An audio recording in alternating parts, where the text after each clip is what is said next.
কেবিনেটত আমাৰ জীৱিকা সখী বাইদেউসকল আছে। কিছু জীৱিকা সখী 5242 গৰাকী বাইদেৱে স্কুটি পোৱা নাছিল। তেওঁলোকক আমি একোখনকৈ স্কুটি দিবৰ বাবে সিদ্ধান্ত গ্ৰহণ কৰিছো।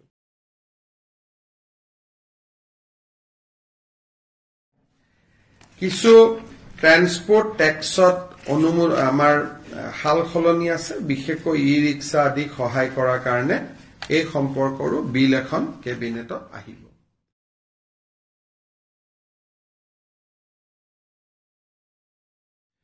আজি কেবিনেটত লোৱা এটা ডাঙৰ সিদ্ধান্ত হ'ল অৰুণোদয় আঁচনিৰ সম্প্ৰসাৰণ। আজিৰ ডেটত 27 লাখ ব্যক্তিয়ে অৰুণোদয় আঁচনিৰ সুবিধা লাভ কৰি আহিছে। এতিয়া আমি প্ৰতি সমষ্টিতে আৰু 10,000কৈ অৰুণোদয় আঁচনিৰ আমি হিতাধিকাৰী দিব খুজিছো। যি ধৰণে আমি লোকসভা নিৰ্বাচনত আপোনালোকে জানে যে আমি সমীক্ষা পত্ৰ বিতৰণ কৰিছিলো।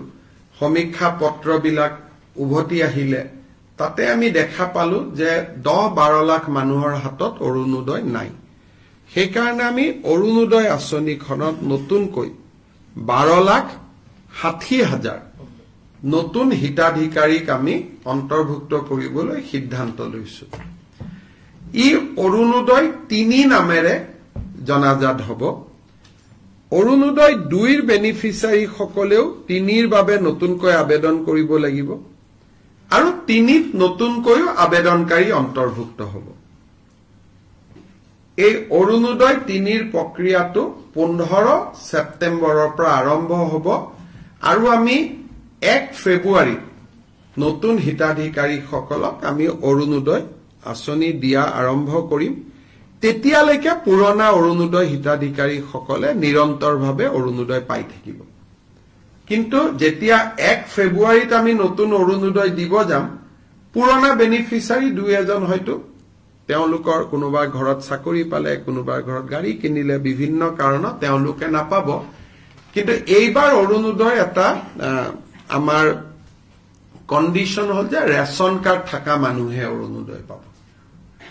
ৰেচন কাৰ্ড নাথাকিলে অৰুণোদয় নাপায়। ৰেচন কাৰ্ড থাকিলে অৰুণোদয়টো কিয় পাব? ৰেচন কাৰ্ডবোৰ আধাৰ লিংক, গতিকে অটমেটিক অৰুণোদয়টো তেতিয়া আধাৰ লিংক হৈ যাব। নহলে মই যোৱাবাৰ আপোনালোকক কৈছো যে বহুত সময়ত কিছু অৰুণোদয় বেনিফিচিয়াৰী কিছুমান মানুহৰ নাম সোমাইছে যাক বিচাৰি পাব দিগদাৰী হয় পিছত।